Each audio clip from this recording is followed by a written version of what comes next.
Good morning friends, कैसे हैं आप। आज हम एक नई सीरीज स्टार्ट करने वाले हैं जिसमें हम घटना चक्र के द्वारा भारतीय राज्य व्यवस्था की क्वेश्चंस को अटैम्प्ट करेंगे। इसमें सिर्फ हम क्वेश्चंस को अटैम्प्ट करने की कोशिश करेंगे। डिटेल लेक्चर आपको दूसरी वीडियोज़ में मिलेंगे। अगर आप डिटेल लेक्चर्स को पहले आप उनको कवर करें, उसके बाद फिर यहाँ पे क्वेश्चन अटैम्प्ट करके अपनी प्रैक्टिस को और बेहतर बना सकते हैं। तो इस वीडियो में हम ओनली प्रैक्टिस ही करेंगे। तो चैप्टर को स्टार्ट करने वाले हैं हम भारत का संवैधानिक विकास। कि भारत का संविधान का विकास कैसे हुआ, किन कारणों से हुआ और किन मुद्दों के कारण हुआ। तो इसमें आप देखें, सबसे पहले दो तरह से हम बात करते हैं।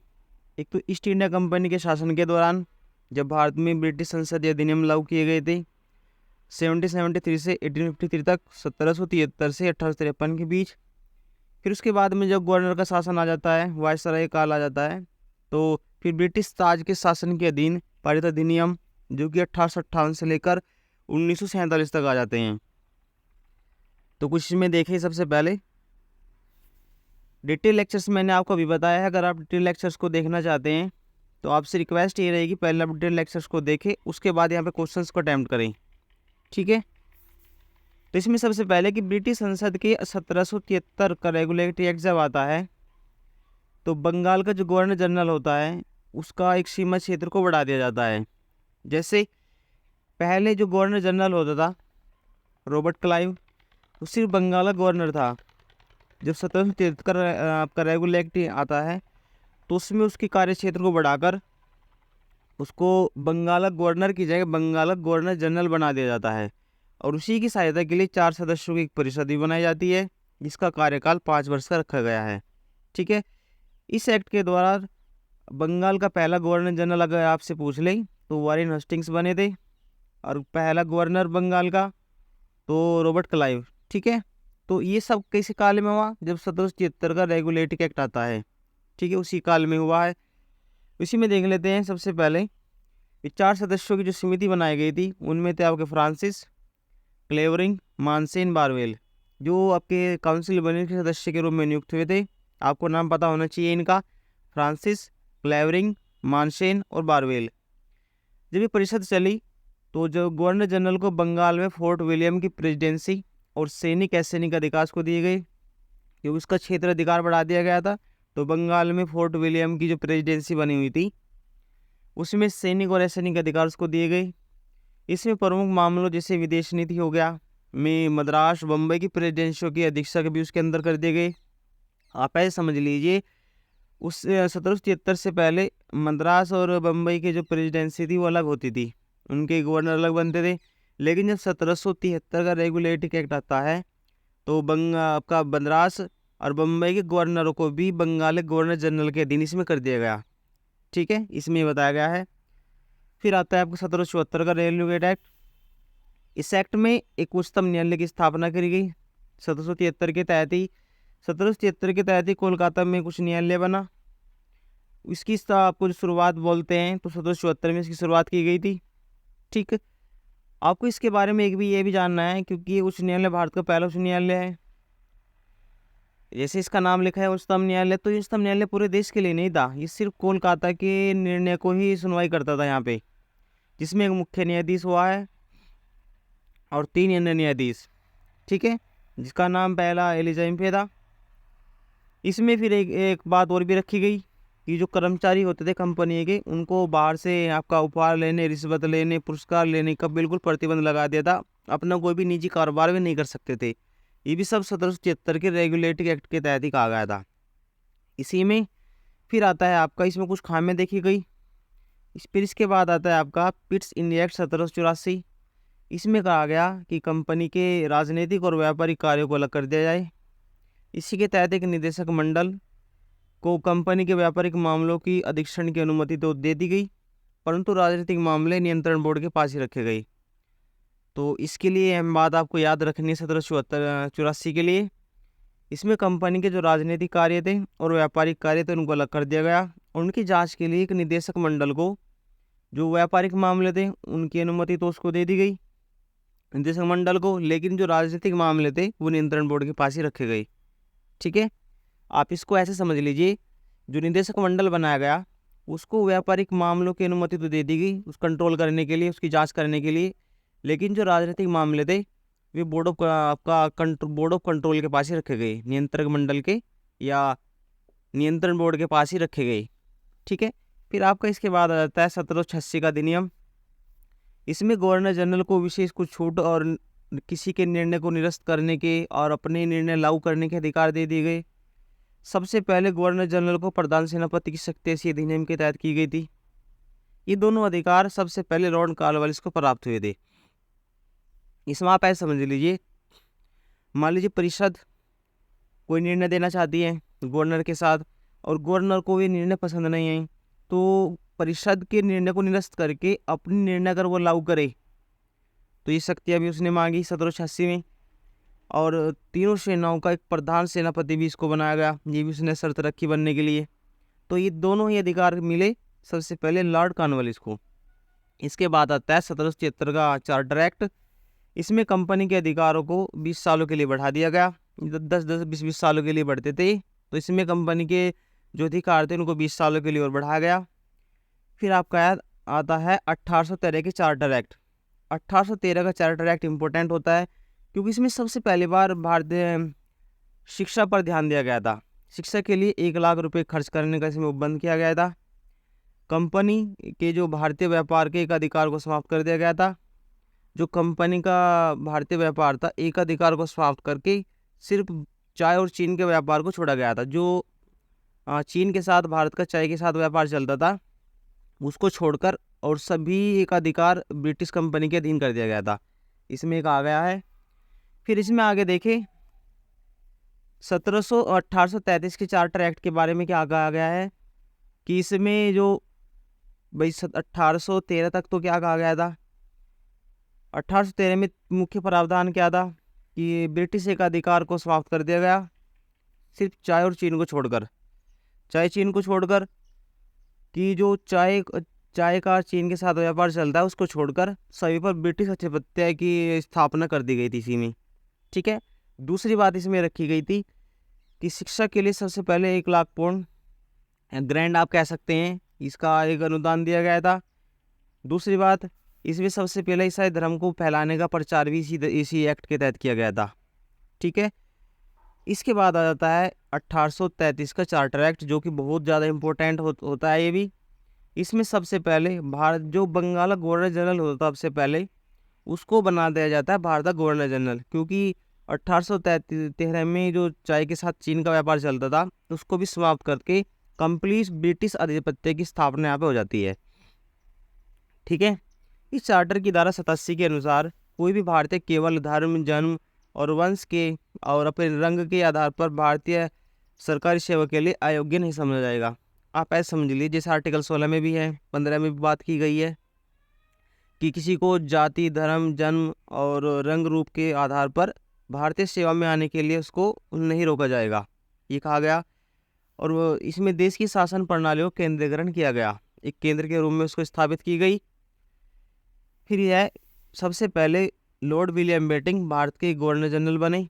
अगर आपसे पूछ ले कि भारत के पहले गवर्नर जनरल, तो लॉर्ड विलियम बेंटिंक। अच्छा, इसका इनकी छवि जो ये जो गवर्नर जनरल बने थे तो इनकी छवि अक्सर अच्छी नेताओं में गिनी जाती है। फिर उसके बाद इससे पहले अगर पूछ ले कि बंगाल के पहले गवर्नर जनरल, तो William Hastings, Lord William Hastings. ठीक है, तो आपको याद रखना है। गवर्नर जनरल की परिषद एक कानूनी सदस्य में 14 सदस्य को इसमें नियुक्त किया गया। जो 14 सदस्य बना जिसको कहा गया विधि सदस्य, एक कानूनी सदस्य के रूप में, जिसका नाम रखा गया है मेकाले।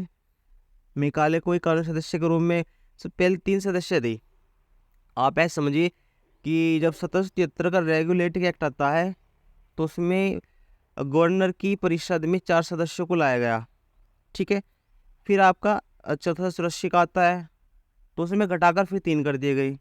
तो जब 3 सदस्य आते आते फिर आपका जब ये आता है, ये अधिनियम आता है आपका 1833 वाला, तो इसमें 3 सदस्य की जगह 4 सदस्य और जोड़ दिए गए। चौथा सदस्य भी जोड़ दिया गया, पहले 3 थे 1784 से, इसमें फिर 14 सदस्य जोड़ा गया विधि सदस्य के रूप में, जो था मेकाले, लॉर्ड मेकाले। ठीक है। इस एक्ट के तहत, हाँ, इसका बारे में आपको ये भी जानना चाहिए कि भारत में जो अंग्रेजी शिक्षा है उसको अगर लाने का जो श्रेय जाता है तो मेकाले को जाता है और लॉर्ड विलियम बेंटिंक को जाता है। अगर भारतीय लीडर्स में बात करें तो महात्मा गांधी को। इस एक्ट के तहत सब परिषद गवर्नर जनरल को पूरे भारत के लिए कानून बनाने का भी इसमें अधिकार दिया गया। इसी एक्ट में नियुक्तियों के लिए योग्यता संबंधी मानदंड अपनाकर भेदभाव को समाप्त किया गया। जो भेदभाव होते थे उसको इसमें समाप्त किया गया। आप ऐसे समझिए, जो नियुक्तियाँ होती थी तो उसमें जो भेदभाव किए जाते थे उनको इससे समाप्त किया गया। फिर आता है 1853 का चार्टर एक्ट। इसके द्वारा विधायी और शक्तियों के कार्यपालिका शक्तियों से अलग करने की व्यवस्था की गई। 1853 को चार्टर एक्ट आया। इसमें कहा गया जो आपका विधायिका को कार्यपालिका से अलग किया गया। जिसे आप देखते हैं आर्टिकल 50, आर्टिकल 50, अनुच्छेद 50 में भी ये बात की गई है, कार्यपालिका को विधायिका से अलग करना। ठीक है, वैसे एक तरह से एक दूसरे के बिना ये असंभव है, लेकिन इसके जो कार्य है कि ये कार्य विधायिका ही करेगी। जैसे कानून बनाएगा कौन? कार्यपालिका बनाएगी। उनको लागू कौन करेगा? विधायिका करेगी लागू। और उनमें अगर संशोधन करने की बात करेगी तो फिर न्यायपालिका करेगी। ठीक है, उनकी समीक्षा अगर करेगी तो न्यायपालिका। तो एक दूसरे से एक अटैचमेंट के द्वारा काम करते हैं। तो इसी एक्ट में कहा गया था कि 1853 वाले में कि विधायिका शक्तियों और कार्यपालिका शक्तियों को अलग कर दिया गया। विधि निर्माण के लिए भारतीय केंद्रीय विधान परिषद की इसमें स्थापना की गई और सिविल सेवकों की भर्ती चयन के लिए खुली प्रतियोगिता इसमें शुरू की गई सबसे पहले 1853 में। अब देखते हैं कुछ क्वेश्चंस इसमें। अगर आपको डिटेल लेक्चर्स के चाहिए तो आपको पॉलिटी की प्लेलिस्ट में जाएं, वहाँ पर आपको सभी लेक्चर डिटेल मिल जाएंगे। आप सजेशन यही रहेगा कि पहले आप डिटेल लेक्चर्स को देखें, उसके बाद यहाँ पे क्वेश्चन अटैम्प्ट करें। देखिए, सबसे पहले इसमें दिया गया है कि निम्नलिखित में से किस अधिनियम के द्वारा सबसे पहले सर्वोच्च न्यायालय की स्थापना का प्रावधान किया गया? तो हमने पढ़ चुके हैं। कौन सा आ जाएगा? कौन से एक्ट के द्वारा सर्वोच्च न्यायालय की स्थापना की गई थी? रेगुलेटिंग एक्ट 1773 के द्वारा। तो राइट आंसर हो जाएगा ऑप्शन ए। अब देखिए इसमें आगे,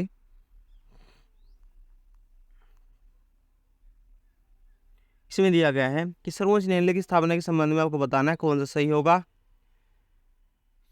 ऑप्शन दिए हैं। सबसे पहले एक, कलकत्ता में सर्वोच्च न्यायालय की स्थापना 1773 के रेगुलेटिंग एक्ट के तहत की गई थी।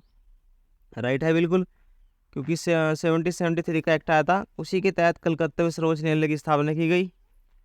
फिर उसके बाद आया लेमिस्टर, इस अधिनियम के मुख्य न्यायाधीश थे। तो आपको ये हो जाएगा बिल्कुल गलत।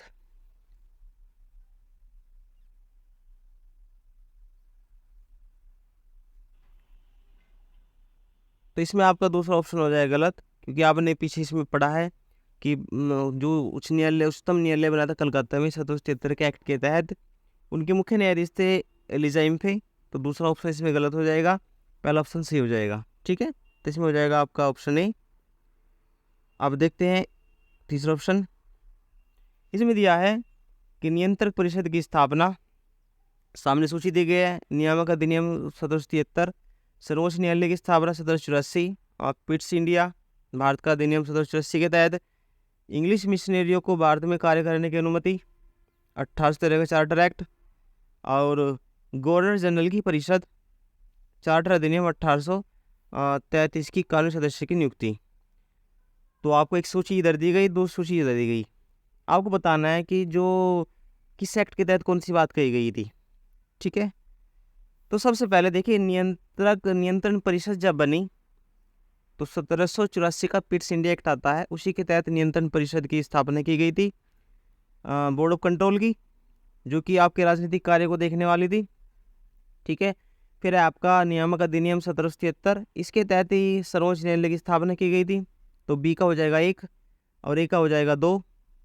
फिर आता है इंग्लिश मिशनरियों को भारत में कार्य करने की अनुमति, यह हमने डिटेल में पढ़ा है। 1813 का चार्टर एक्ट के तहत ही भारत में आपको ईसाई धर्म को फैलाने का इसमें कार्य किया गया था। फिर है गवर्नर जनरल की नियुक्ति, गवर्नर जनरल की जो परिषद बनी थी वो चार्टर अधिनियम 1813 के तहत कानूनी सदस्य बना था, जिसको अभी आपने बात की है विधि सदस्य के रूप में जो मेकाले की नियुक्ति की गई थी, वो इसी के तहत की गई थी।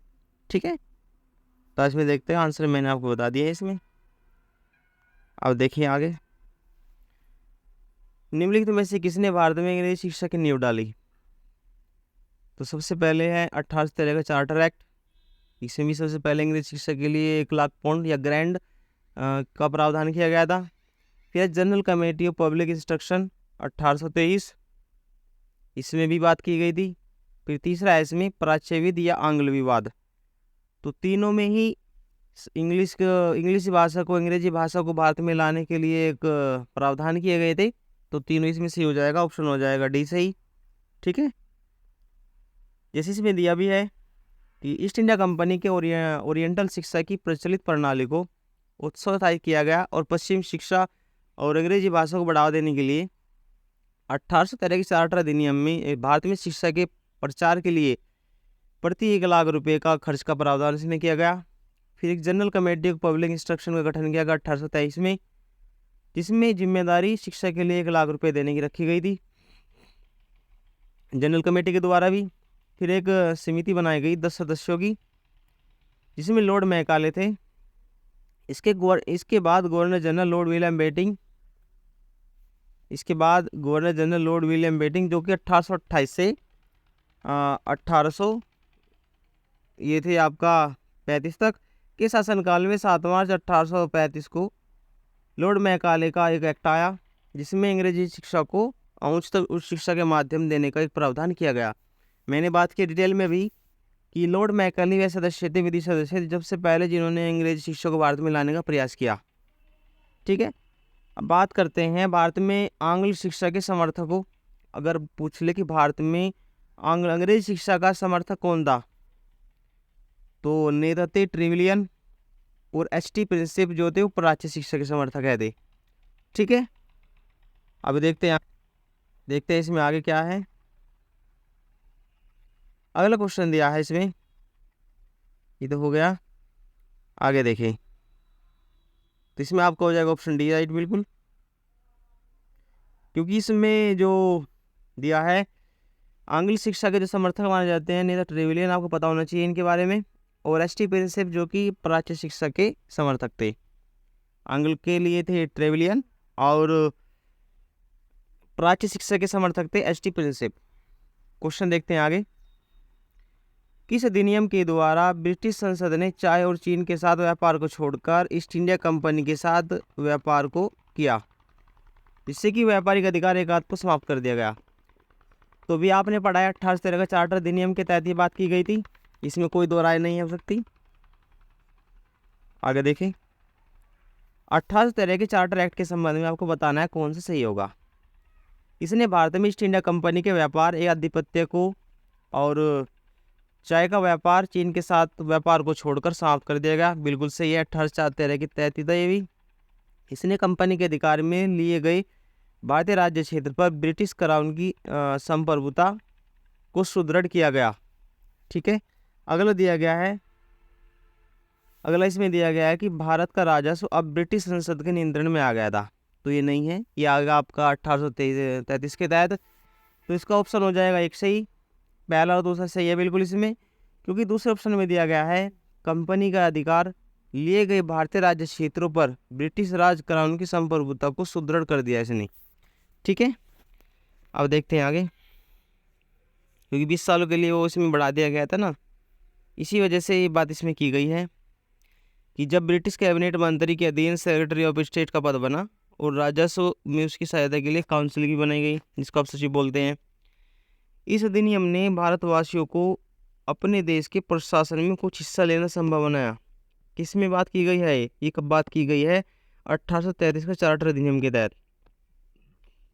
कि जो भारतीय थे कुछ भारतीयों को इसमें केंद्रीकरण किया गया प्रशासन का, तो उसी के तहत कुछ भारतीयों को इसमें हिस्सा लेने की भी इसमें अनुमति की गई। देखते हैं, जैसे जो मतलब ऐसे कह सकते हैं कि सेना में जा सकते हैं, अब भारतीय सेवा ग्रहण कर सकते हैं, तो इसी में बात की गई है। इस पार्ट में बस इतना ही, आप इसको पहले देखें, फिर आपका इसी के बाद दूसरा पार्ट आएगा, उसमें आपको जो ब्रिटिश क्राउन के अंतर्गत किए गए प्रावधान थे 1858 से 1947 तक, वो सब डिटेल्स में किए जाएंगे। Thank you.